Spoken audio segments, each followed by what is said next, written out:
When a person dies under suspicious circumstances, an autopsy is meant to provide answers, to lay bare the truth of what happened in those final moments.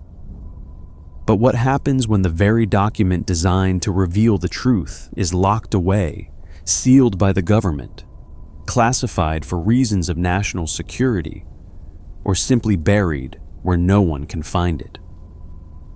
Tonight, we explore the chilling cases of murder victims whose autopsy reports were hidden from the public, sometimes for decades, and the disturbing questions that remain unanswered to this day. The afternoon of November 22, 1963, began like any other Friday in Dallas, Texas. The sun was shining, and crowds had gathered along the motorcade route, eager to catch a glimpse of the young, charismatic President of the United States. John Fitzgerald Kennedy sat in the back of an open-top Lincoln Continental limousine, waving to the throngs of people who lined the streets of Dealey Plaza. His wife, Jacqueline, sat beside him in her iconic pink Chanel suit, her pillbox hat perched perfectly atop her dark hair. Governor John Connally of Texas sat in the jump seat directly ahead of them, along with his wife, Nellie. The mood was festive, almost celebratory. Texas had been politically challenging territory for Kennedy, and the trip was meant to shore up support ahead of the 1964 election. No one could have imagined that within minutes, everything would change. At approximately 12:30 in the afternoon, as the motorcade passed the Texas School Book Depository, shots rang out across Dealey Plaza. The sounds echoed off the buildings, confusing witnesses about where exactly the gunfire had originated. In the back seat of the limousine, President Kennedy clutched at his throat, then slumped forward. Governor Connally cried out, having been struck himself. Jacqueline Kennedy, in a moment of pure horror, climbed onto the trunk of the moving car in what would become one of the most haunting images of the 20th century. The limousine sped toward Parkland Memorial Hospital, but the damage had already been done. At 1 o'clock in the afternoon, President John F. Kennedy was pronounced dead. He was 46 years old. What followed was not simply national mourning, but the beginning of a mystery that would span generations. Within hours, a suspect was apprehended. Lee Harvey Oswald, a former Marine who had defected to the Soviet Union before returning to the United States, was arrested at a nearby movie theater after allegedly shooting a Dallas police officer named J.D. Tippit. Oswald was charged with both murders, but he would never stand trial. 2 days later, as he was being transferred from police headquarters, nightclub owner Jack Ruby stepped forward from the crowd of reporters and shot Oswald at point-blank range. The entire nation watched it happen on live television. With the prime suspect dead, the burden of establishing the truth fell to the official investigation. President Lyndon Johnson established the Warren Commission, headed by Chief Justice Earl Warren, to determine exactly what had happened in Dealey Plaza. The commission's final report, released in September of 1964, concluded that Lee Harvey Oswald, acting alone, had assassinated President Kennedy from the 6th floor window of the Texas School Book Depository. Jack Ruby, the report stated, had also acted alone when he killed Oswald. Case closed. But almost immediately, doubts began to emerge, and at the heart of those doubts was the handling of President Kennedy's autopsy. The autopsy itself was conducted under extraordinary and deeply troubled circumstances. Rather than being performed in Dallas, where jurisdiction legally resided, Kennedy's body was flown to Bethesda Naval Hospital in Maryland, where military physicians conducted the examination. The 3 doctors who performed the autopsy were Dr. James Humes, Dr. J. Thornton Boswell, and Dr. Pierre Fink. None of them were forensic pathologists with extensive experience in gunshot wounds.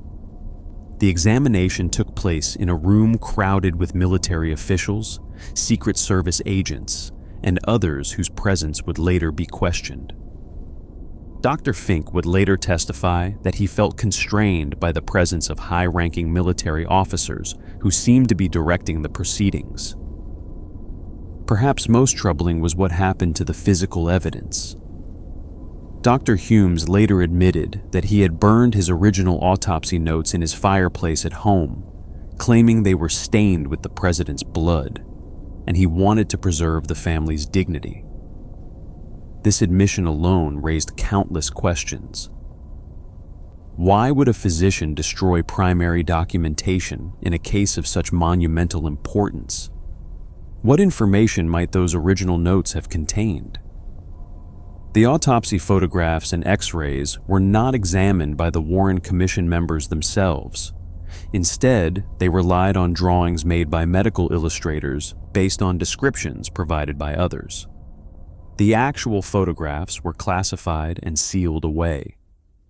The irregularities extended beyond the destroyed notes. Witnesses at Parkland Memorial Hospital in Dallas, where Kennedy was first treated, described a massive wound in the back of his head. A wound they said was large enough to put a fist through. Emergency room physicians who worked desperately to save the president's life testified that this wound appeared to be an exit wound, suggesting a shot from the front rather than from behind where Oswald was allegedly positioned. Yet the autopsy photographs that emerged years later showed no such wound. The back of Kennedy's head appeared largely intact. Either the Parkland doctors were mistaken, or something had changed between Dallas and Bethesda. The chain of custody for the autopsy materials was another source of concern. The president's body was removed from Parkland Hospital over the strenuous objections of Dallas medical examiner Earl Rose, who insisted that under Texas law, the autopsy had to be performed in Dallas where the murder occurred. Secret Service agents, some reportedly drawing their weapons, forced their way past Rose and took the body. This breach of protocol meant that the autopsy would be conducted under federal rather than state authority, by military doctors rather than forensic pathologists, in conditions that many would later describe as compromised. The controversy over the so-called magic bullet added another layer of complexity. The Warren Commission concluded that a single bullet had passed through Kennedy's back, exited his throat, then struck Governor Connally, causing multiple wounds before finally lodging in Connally's thigh. This bullet, Commission Exhibit 399, was later found on a stretcher at Parkland Hospital in nearly pristine condition. Critics pointed out that for this bullet to have caused all the damage attributed to it while remaining virtually intact defied the laws of physics. The autopsy, which should have definitively established the bullet trajectories, instead became ammunition for both sides of the debate. When the Assassination Records Review Board was established in the 1990s, following the release of Oliver Stone's film about the assassination, investigators made disturbing discoveries about the autopsy evidence. A technician named Sandra Spencer, who processed photographs at the Naval Photographic Center in 1963, testified under oath that the autopsy photographs shown to her by the review board were not the ones she had processed. She recalled the photograph she developed showing a large wound in the back of the president's head, while the official photographs showed no such wound. Why would there be a discrepancy? The question has never been adequately answered.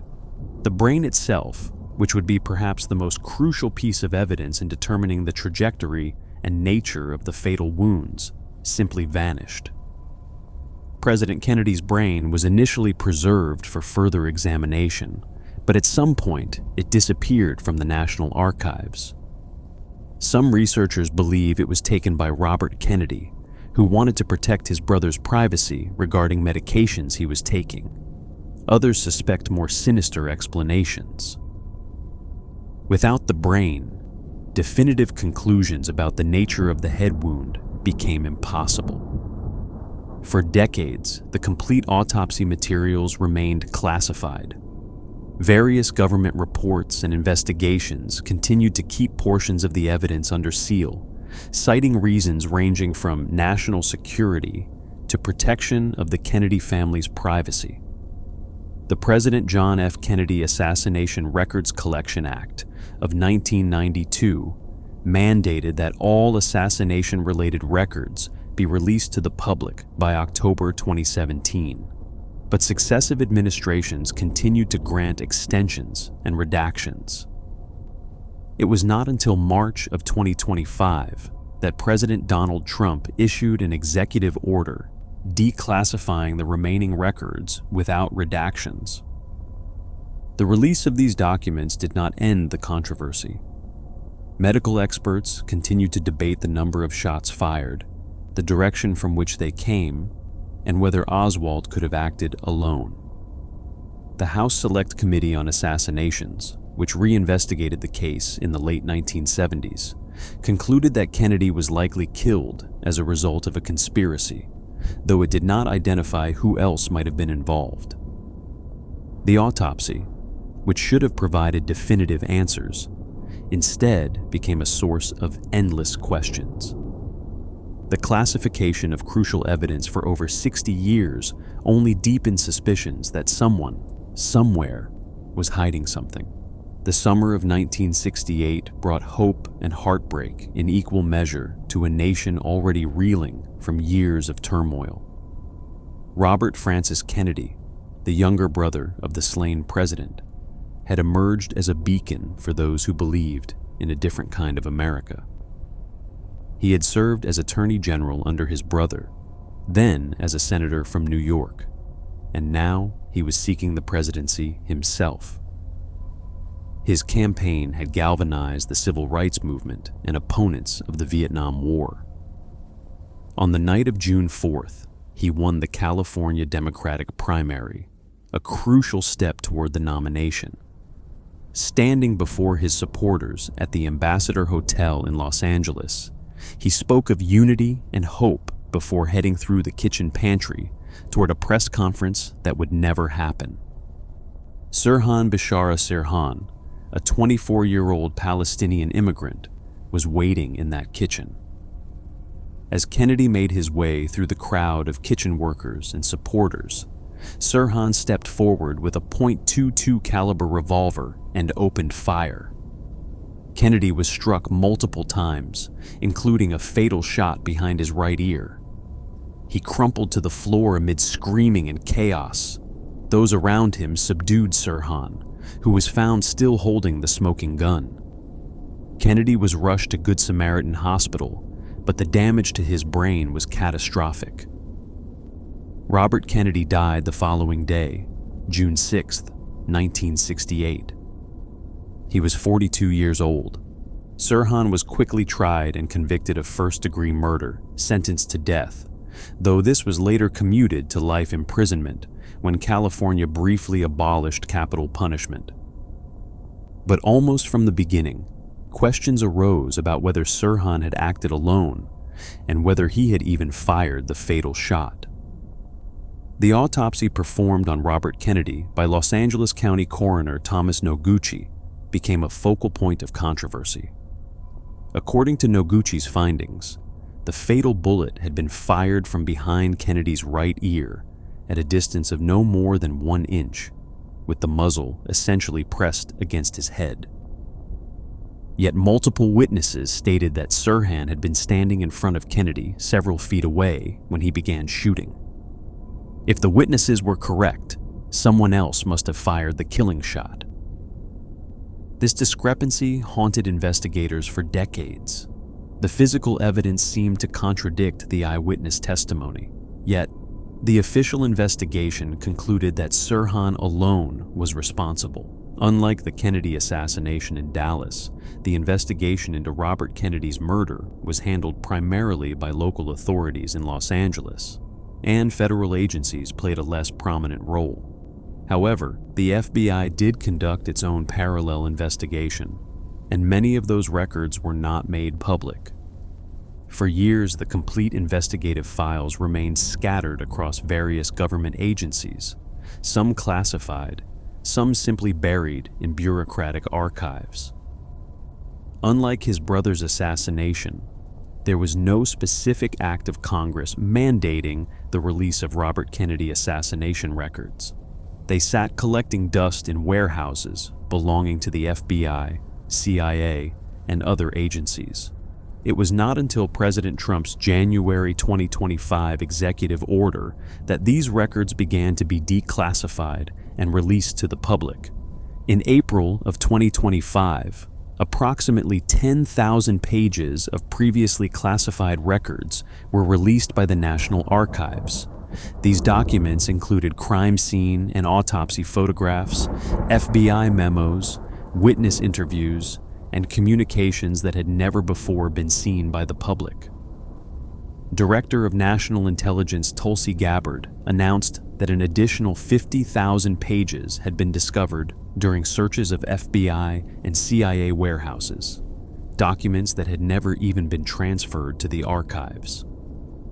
She stated publicly that the newly released records raised more questions than answers, suggesting that the accepted narrative of Robert Kennedy's assassination deserved fresh scrutiny. The classification of these records for nearly 60 years had profound implications. Multiple generations lived and died without access to the complete truth about what happened that night in the Ambassador Hotel kitchen. Robert Kennedy Jr., the late senator's son, and now Secretary of Health and Human Services, had long advocated for the release of these documents. He had publicly expressed doubts about Sirhan's sole guilt and had even met with Sirhan in prison, coming away convinced that the convicted assassin did not fire the fatal shot. The younger Kennedy had supported Sirhan's parole applications, arguing that the true perpetrators of his father's murder had never been brought to justice.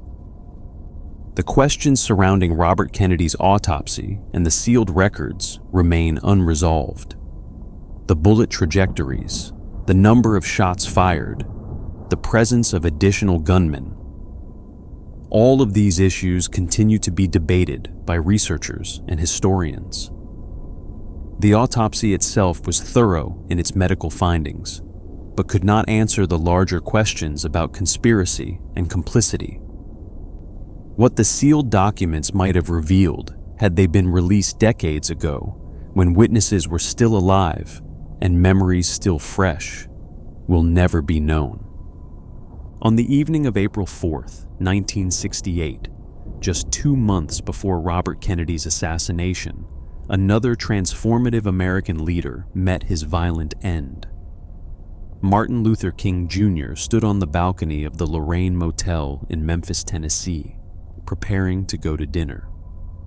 He had come to Memphis to support the city's striking sanitation workers, African American men who labored under dangerous and degrading conditions for poverty wages.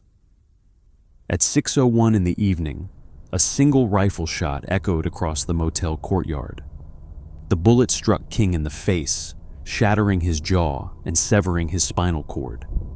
He collapsed onto the balcony, mortally wounded. Despite emergency surgery at St. Joseph's Hospital, Martin Luther King Jr. was pronounced dead at 7:05 that evening. He was 39 years old. The assassination sparked riots in more than 100 American cities. The nation that King had tried to redeem through nonviolent resistance erupted in flames of grief and rage. Within days, authorities identified a suspect. James Earl Ray, a 40-year-old escaped convict from the Missouri State Penitentiary, had rented a room in a rooming house across from the Lorraine Motel. He had checked in under a false name and fled the scene immediately after the shooting, leaving behind a bundle containing a Remington rifle. Ray was captured 2 months later at London's Heathrow Airport, traveling on a forged Canadian passport. He pleaded guilty to King's murder and was sentenced to 99 years in prison.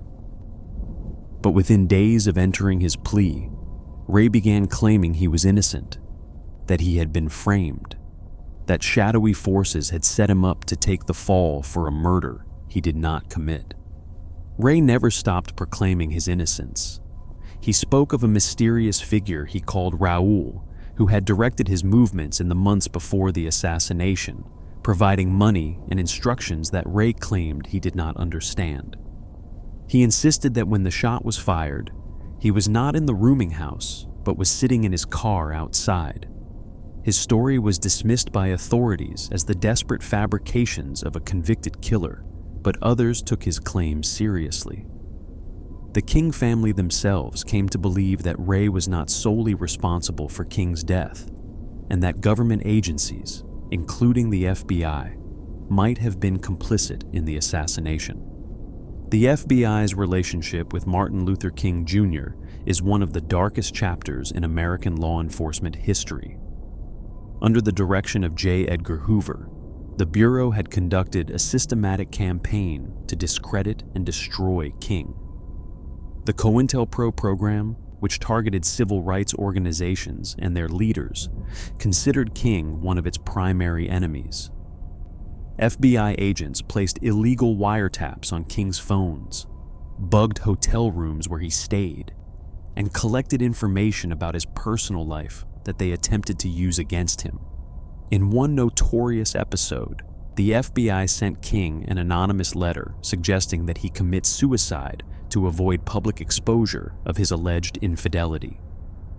The depth of Hoover's obsession with King cannot be overstated. Internal FBI documents reveal that Hoover referred to King as the most dangerous Negro in America and ordered his agents to use every resource at their disposal to neutralize him. The Bureau attempted to prevent King from receiving the Nobel Peace Prize, spread rumors about his personal life to journalists and religious leaders, and worked to undermine his relationships with other civil rights leaders. When King delivered his famous Beyond Vietnam speech in April of 1967, criticizing American involvement in the war, the FBI intensified its campaign against him. Hoover considered King's opposition to the war a threat to national security and authorized even more aggressive surveillance. The FBI's presence in Memphis on the night of King's assassination has never been fully explained. Agents had been monitoring King's movements throughout his trip to support the sanitation workers. Informants within King's own organization reported his whereabouts to the Bureau. Yet despite this extensive surveillance, the FBI claimed it had no advance knowledge of any threat against King's life. This claim was particularly difficult to accept, given that King had been receiving death threats for years and the Bureau was well aware of the danger he faced. The Memphis Police Department's handling of security that night also raised troubling questions. King's usual security detail, which included off-duty police officers, had been removed just days before the assassination. A tactical unit that had been stationed near the Lorraine Motel was mysteriously pulled back on the day of the shooting. A black firefighter and police detective who had been assigned to monitor King's activities were both transferred to different assignments the night before his death. Whether these changes were coincidental or part of a coordinated effort to leave King vulnerable remains a subject of debate. This context made the government's handling of King's assassination investigation deeply problematic from the start. The very agency tasked with finding his killer had spent years trying to destroy him. Documents related to the FBI's surveillance of King and to their handling of the assassination investigation remained classified for decades. The House Select Committee on Assassinations, which reinvestigated the case in the late 1970s, concluded that while Ray had fired the fatal shot, there was a likelihood of conspiracy. The committee also found that the FBI's conduct toward King raised troubling questions about whether the Bureau had failed to protect him or had even facilitated his murder. In 1999, the King family brought a civil suit against a man named Lloyd Jowers, a Memphis tavern owner, who claimed to have been part of a conspiracy to kill King. After a trial that lasted several weeks, the jury found that Jowers and unnamed others, including unspecified government agencies, had participated in a conspiracy that resulted in King's death. The verdict was largely ignored by the mainstream media, but it represented a stunning indictment of the official narrative. The King family, who had pursued the truth for decades, felt vindicated in their belief that James Earl Ray had not acted alone. The FBI files on Martin Luther King Jr. remained classified long after his death. Documents that might have shed light on the extent of government surveillance and the FBI's response to threats against King's life were sealed away. Some records were classified until 2027, a full 60 years after the assassination. It was President Trump's January 2025 executive order that finally began the process of releasing these documents to the public. In July of 2025, more than 230,000 pages of previously classified records were released, representing the most comprehensive disclosure of FBI files on King ever made public. The contents of these files revealed the extent of the Bureau's hostility toward King and raised fresh questions about what the FBI knew before the assassination and whether they could have prevented it. The release was bittersweet for the King family. Bernice King, the civil rights leader's youngest daughter and CEO of the King Center, noted that while her father's legacy of nonviolence continued to inspire, the release of these documents reopened old wounds. The family emphasized that the real question was not just who killed Martin Luther King Jr., but what killed him, referring to the systemic injustices he had spent his life fighting against. Less than 3 years before King's assassination, another towering figure of the civil rights movement met a violent end under circumstances that remain controversial to this day.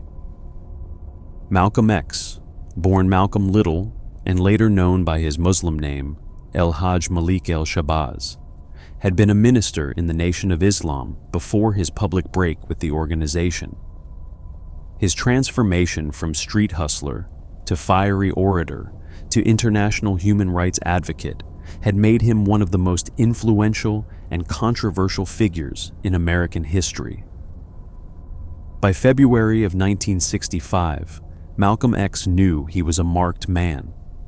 He had spoken openly about receiving death threats, and on February 14th, his home in Queens was firebombed while his family slept inside. They escaped unharmed, but Malcolm X understood that his time was running short. On the afternoon of February 21st, 1965, Malcolm X arrived at the Audubon Ballroom in Manhattan's Washington Heights neighborhood to address a meeting of his Organization of Afro-American Unity. The room was filled with approximately 400 supporters, including his wife Betty Shabazz, who was pregnant with twins, and their 4 young daughters. As Malcolm X approached the podium and began his remarks, a disturbance erupted in the audience. A man shouted an accusation about someone reaching into his pocket, and in the ensuing confusion, a smoke bomb was thrown. Then 3 men rushed the stage. One carried a sawed-off shotgun, which he fired at point-blank range into Malcolm X's chest. The other 2 opened fire with semi-automatic handguns. Malcolm X was struck 21 times and fell backwards onto the stage. He was pronounced dead shortly after arriving at Columbia Presbyterian Hospital. The scene at the Audubon Ballroom was chaos, but witnesses managed to catch one of the gunmen. Thomas Hagen, also known as Talmadge X. Hayer, was shot in the leg by one of Malcolm X's security guards as he tried to flee and was beaten by the crowd before police arrived. He was carrying a clip of .45 caliber ammunition. 2 other men, Norman 3X Butler and Thomas 15 X Johnson were later arrested and charged along with Hagen. All three were convicted of murder and sentenced to life in prison. But Hagen maintained from the beginning that Butler and Johnson were innocent, that they had not been present at the Audubon ballroom, and that the real gunman remained at large. The FBI's role in Malcolm X's assassination has been a subject of intense scrutiny and speculation for nearly 60 years. The Bureau had maintained extensive surveillance of Malcolm X, infiltrating his organizations and monitoring his movements. Documents released over the years revealed that the FBI had informants inside both the Nation of Islam and Malcolm X's own organization. Some researchers have alleged that FBI agents not only knew of threats against Malcolm X's life, but actively worked to inflame tensions between him and the Nation of Islam, contributing to the circumstances that led to his murder. The nature of COINTELPRO's involvement went beyond passive surveillance. FBI documents obtained through years of litigation and Freedom of Information Act requests revealed that the Bureau had explicitly targeted Malcolm X as a potential messiah who could unify and electrify the militant black nationalist movement. Hoover ordered his agents to prevent the rise of such a figure by any means necessary. The program employed a range of tactics, including planting false information in the press, sending anonymous threatening letters, and using informants to sow discord between organizations and individuals. In the months before his assassination, Malcolm X's relationship with the Nation of Islam had deteriorated into open warfare. He had publicly accused Elijah Muhammad of fathering children with multiple young women who worked as his secretaries, a charge that enraged the nation's leadership. Threats against Malcolm X's life appeared in the nation's newspaper, Muhammad Speaks, and Malcolm X told interviewers that he expected to be killed. What he may not have known was the extent to which federal agents were manipulating events behind the scenes, fanning the flames of the conflict while watching to see what would happen. The scene at the Audubon Ballroom on February 21, 1965, was chaotic, but certain details stood out even in the confusion. Malcolm X's security apparatus, which was normally highly professional, seemed strangely unprepared that day. Key security personnel had been detained by police in the days leading up to the assassination, including men who would have been positioned to protect Malcolm X as he spoke. The two former security guards who came forward in 2024, Khalil Syed and another man, alleged that they had been arrested on trumped-up charges specifically to remove them from Malcolm X's protection detail before the killing. The police response to the assassination was also peculiar.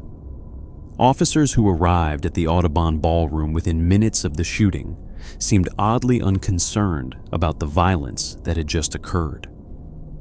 Witnesses recalled that the police strolled into the room at a pace you might expect if they were patrolling a quiet park.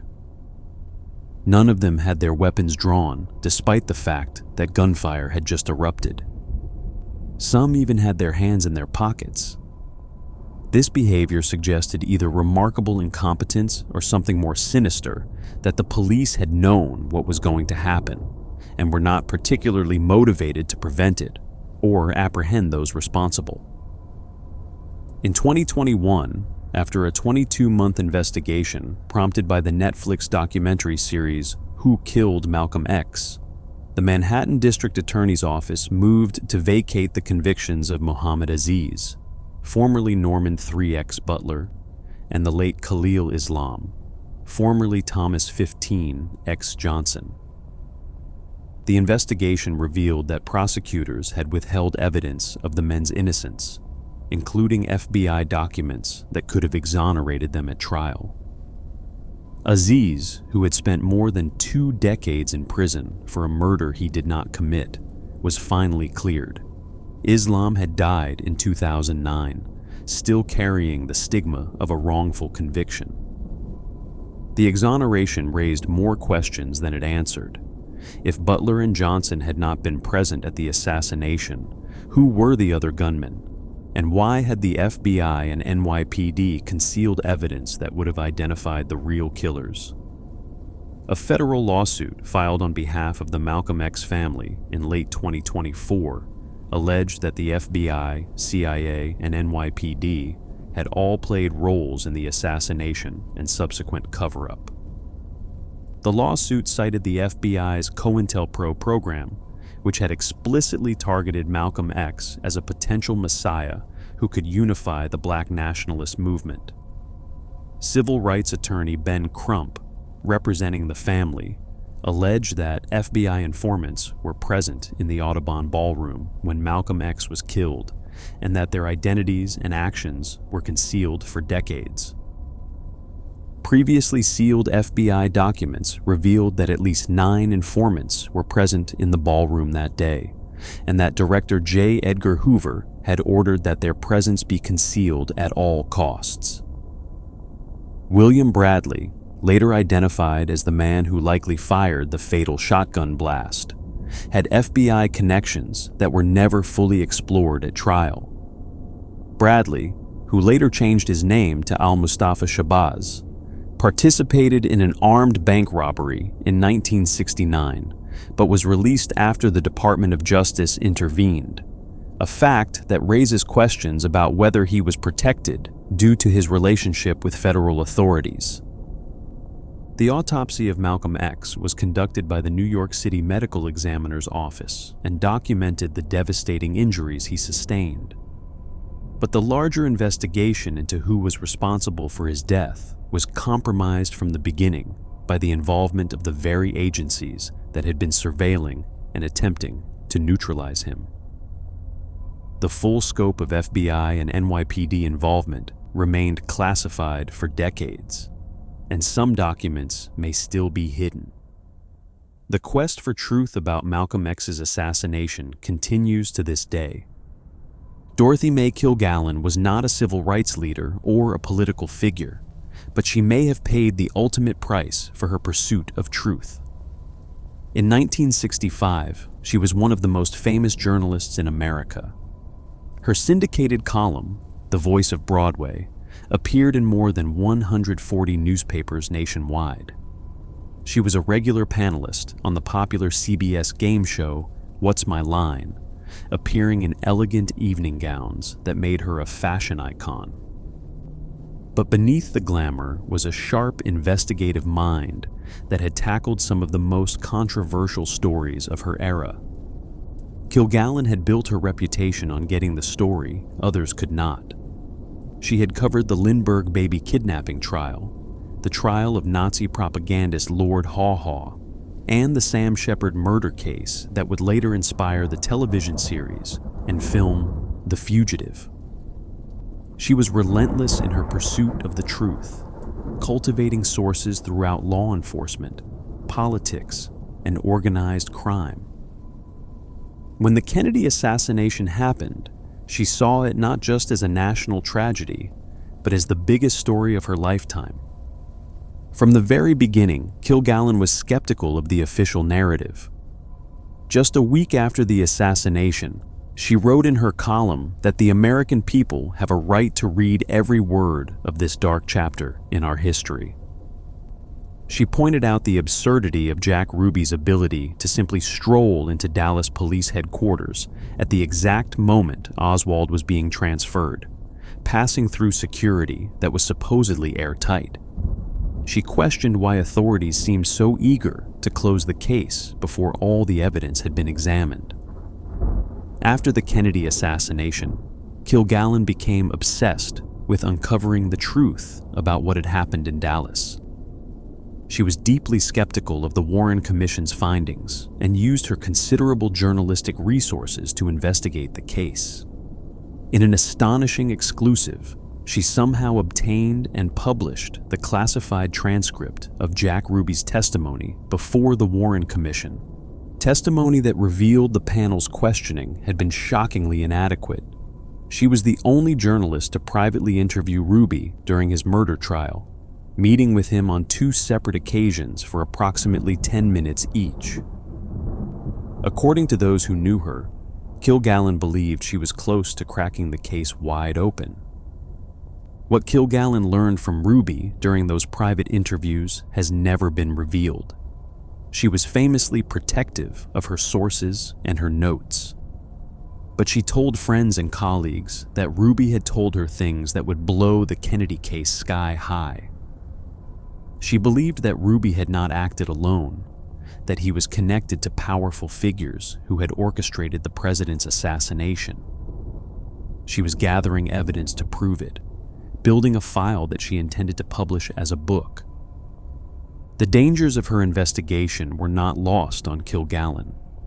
She received threatening phone calls and had the sense that she was being watched. Friends recalled her saying that she would crack the Kennedy case wide open and then have to leave the country for her own safety. Whether she truly understood the risks she was taking or simply refused to be intimidated, she continued her investigation until the very end.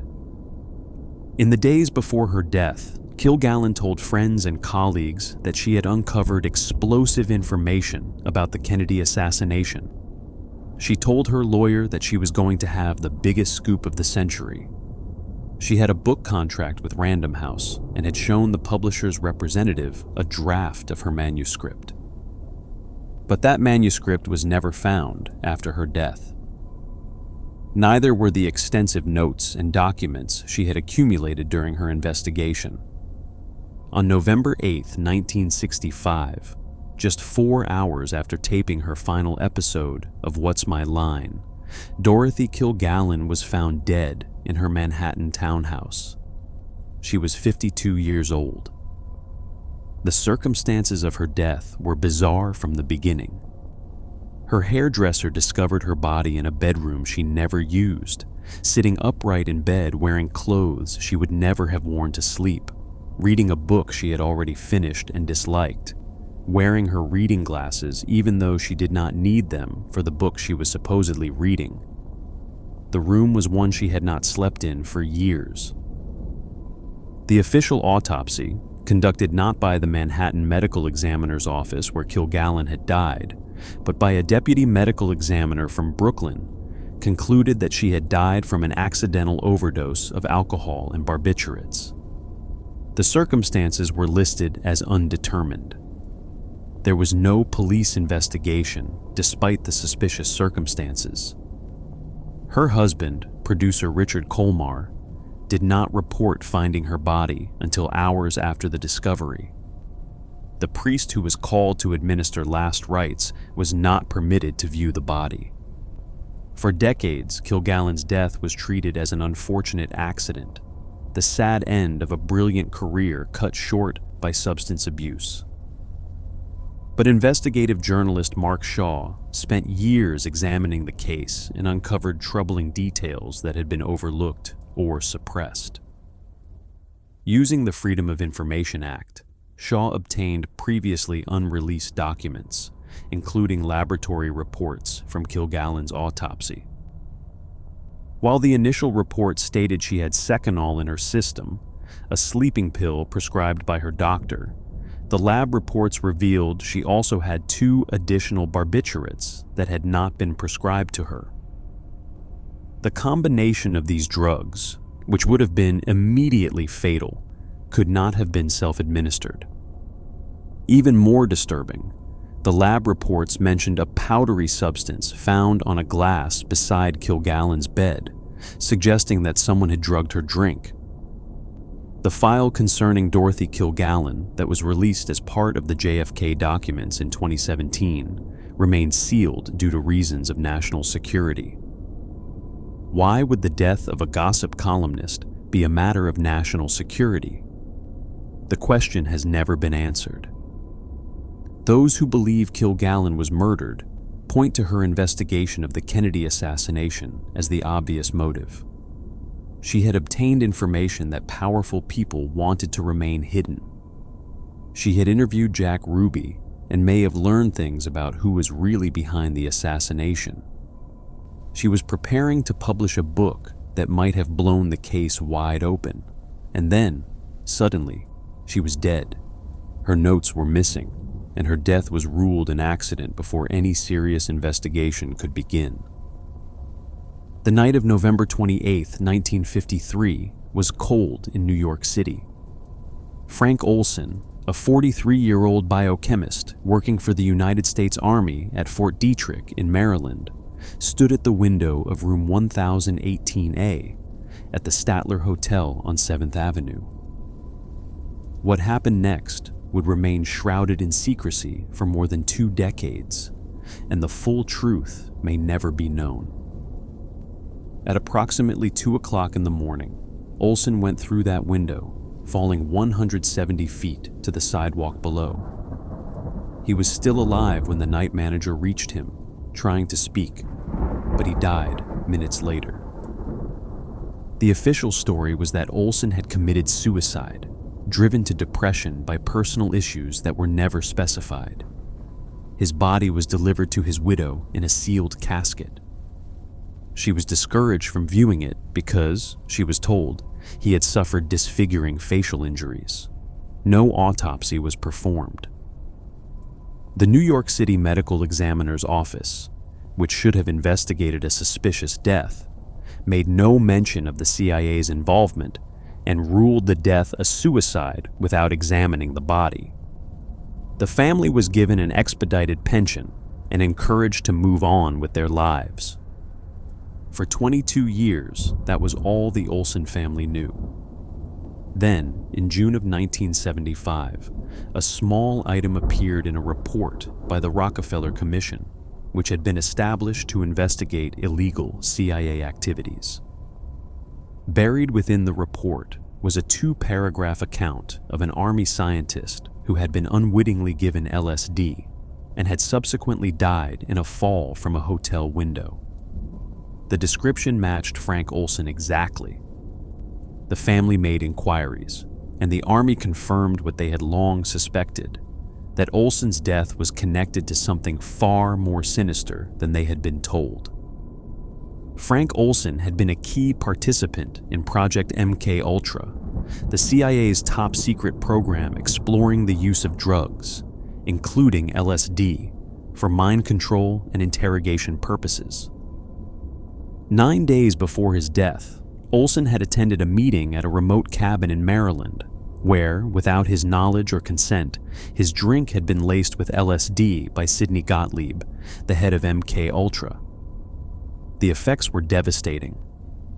Olson, who had no experience with hallucinogenic drugs, suffered what was described as a psychotic break. He became paranoid and withdrawn, telling his wife that someone was trying to poison him. The context of MKUltra makes Olson's death even more disturbing. The program, which began in the early 1950s during the height of Cold War paranoia, was designed to explore every possible method of controlling human minds.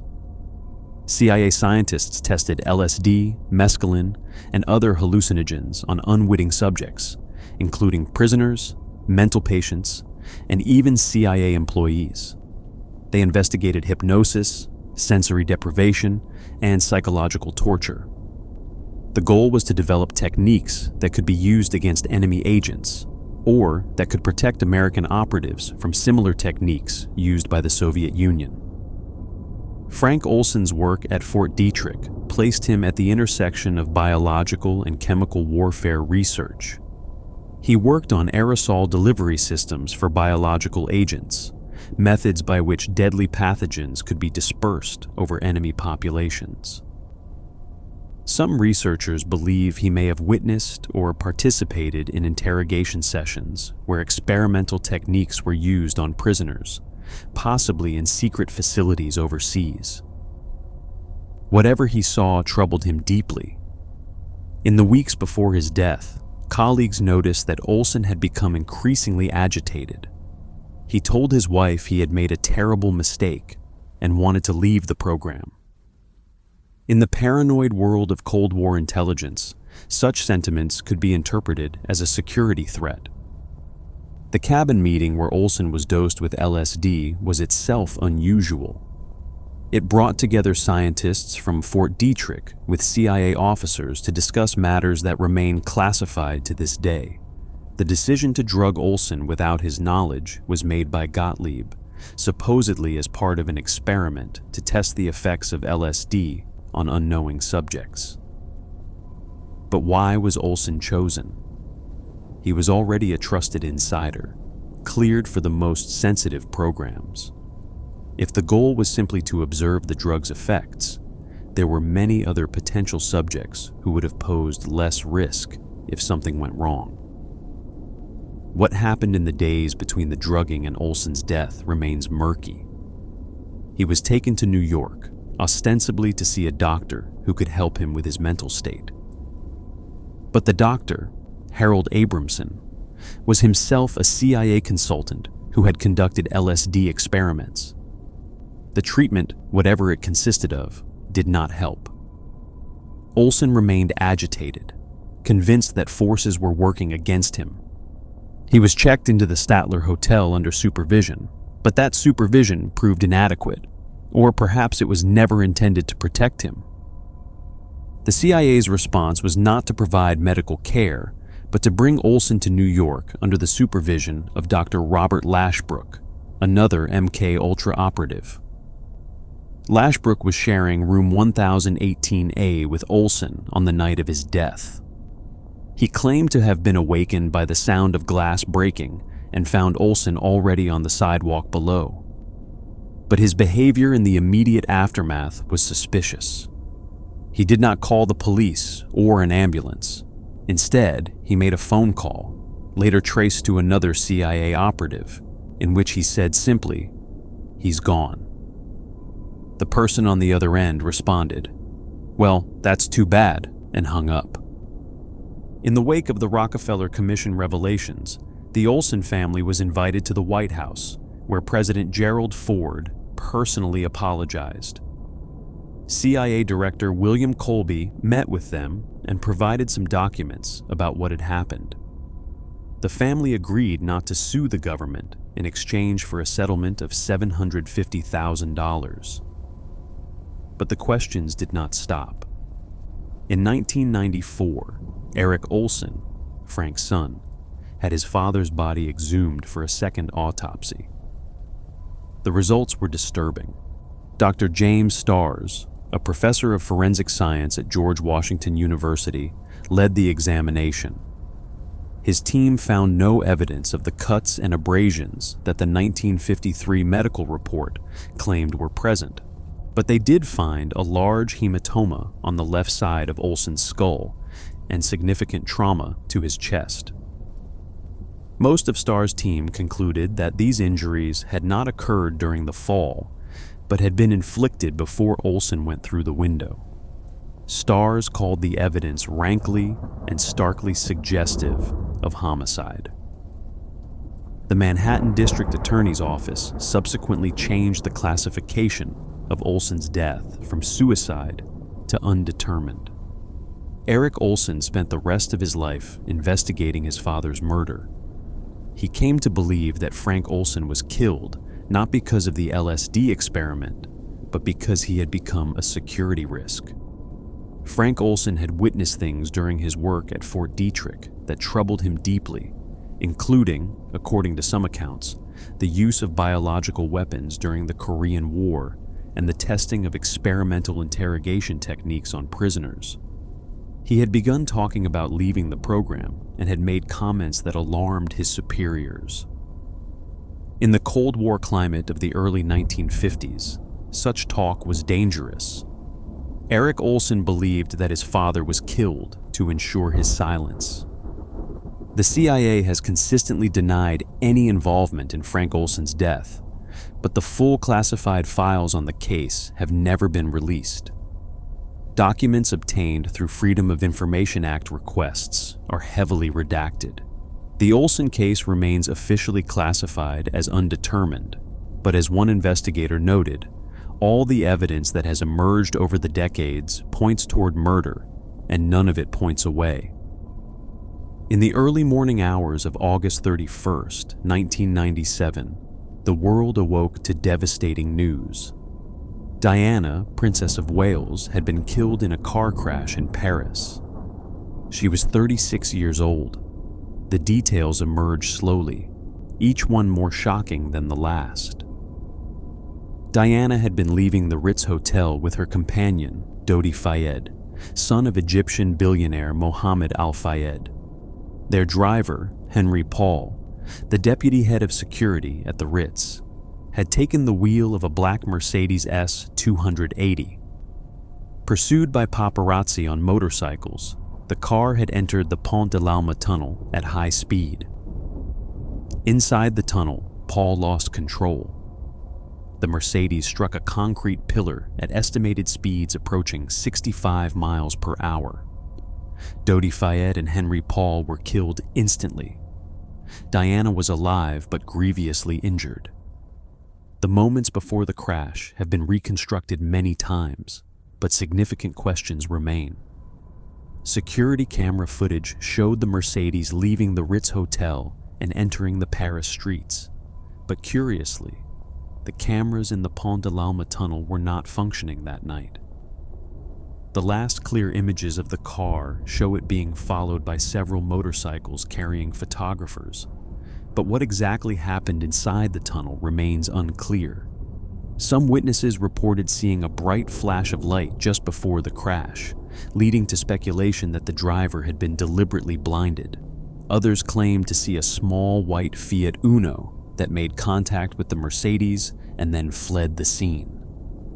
The Fiat was never definitively identified. The condition of driver Henry Paul became central to the investigation.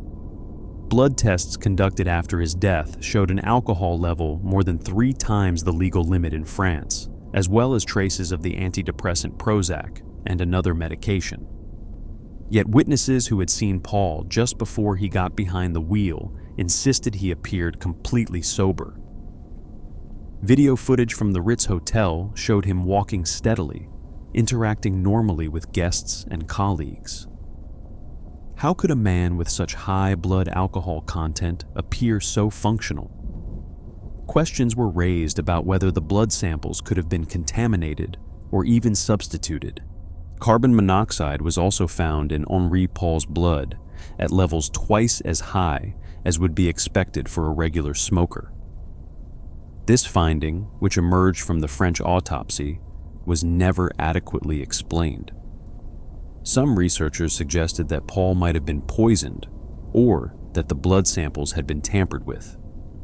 The fact that Paul's parents were told by Lord Stevens during Operation Paget that their son was not drunk, only for Stevens to later testify at the inquest that Paul was under the influence, added to the confusion and suspicion surrounding the toxicology findings. What happened next became the subject of intense controversy. Rather than rushing Diana to the nearest hospital, French emergency services followed their standard protocol of attempting to stabilize her at the scene. It took more than an hour and 40 minutes for Diana to reach the Pitié-Salpêtrière hospital, just 4 miles from the crash site. Doctors performed emergency surgery, but her internal injuries were too severe. Diana was pronounced dead at 4 o'clock in the morning. The initial investigation by French authorities concluded that the crash was an accident caused by Henry Paul's intoxication.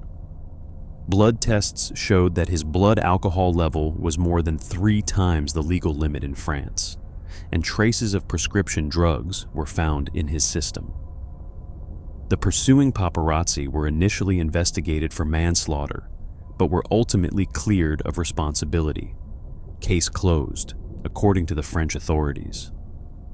But for Mohammed Al-Fayed, the father of Dodi, the case was far from closed.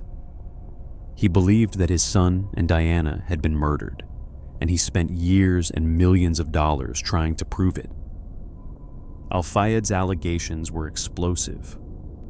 He claimed that the British royal family, possibly including Prince Philip himself, had ordered MI6 to assassinate Diana because she was pregnant with Dodi's child and they were planning to marry. The prospect of a Muslim stepfather to the future King of England Al-Fayed alleged, was intolerable to the royal family. These claims were dismissed by most mainstream observers as the grief-fueled ravings of a bereaved father, but they gained enough traction to prompt a formal investigation by British authorities. Operation Paget, conducted by the Metropolitan Police and headed by Commissioner John Stevens, spent 3 years examining every conspiracy theory that had been raised about Diana's death. The investigation cost more than £12 million and produced an 832-page report that concluded yet again that Diana's death was a tragic accident. But the investigation also revealed troubling details that had not been previously disclosed. The handling of Diana's body after her death raised serious questions. She was embalmed twice, once in Paris within hours of her death, and again in England. The decision to embalm her in Paris was made by British officials, reportedly at the direction of the royal family. Embalming destroys any possibility of determining whether a woman was pregnant, and Diana's possible pregnancy was one of the central claims made by those who believed she was murdered.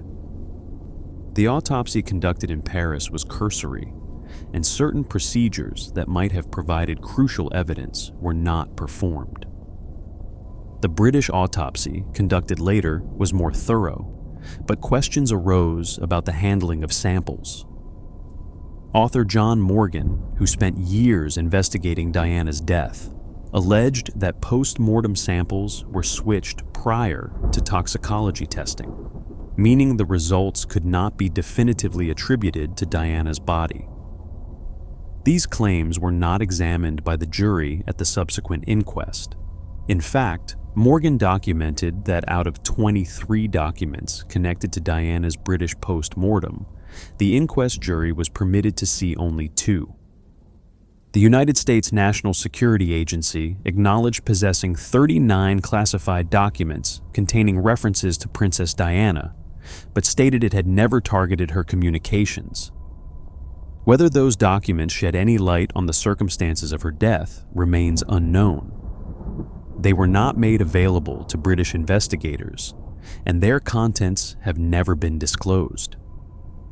In 2008, a British inquest jury delivered a verdict of unlawful killing due to the gross negligence of driver Henri Paul and the pursuing paparazzi. This verdict stopped short of finding that Diana was murdered, but indicated that her death was not simply an accident. The jury had heard evidence for 6 months, including testimony from more than 200 witnesses. They concluded that Henri Paul was not drunk to the level indicated by the blood tests, raising questions about the integrity of the blood samples. They were told that documents from within the British police investigation, documents that might have shed light on these discrepancies, were not made available to them. The death of Princess Diana remains one of the most analyzed events in modern history. The classification of certain documents, the irregularities in the handling of her body, the unanswered questions about the blood tests and the autopsy, all of these have fueled continuing speculation. For many, the official explanation that one of the most famous women in the world died simply because her driver was drunk remains difficult to accept. Throughout these cases, a pattern emerges. When powerful interests are at stake, when governments fear what the truth might reveal, the mechanisms designed to establish that truth, autopsies, investigations, official reports can be manipulated, classified, or simply buried. The families of the victims are left with unanswered questions that haunt them for generations. The public is left to wonder what their government is hiding and why. The cases we have explored tonight span decades and continents. A president shot in broad daylight, a senator killed in a hotel kitchen, a civil rights leader felled on a motel balcony, a revolutionary silenced in a ballroom, a journalist who knew too much, a scientist who saw too much, a princess who died too young. In each case, The autopsy, the document that should have provided answers, became instead another source of questions. The classification of evidence, sometimes for decades, only deepened the mystery. Perhaps some of these cases will eventually be resolved.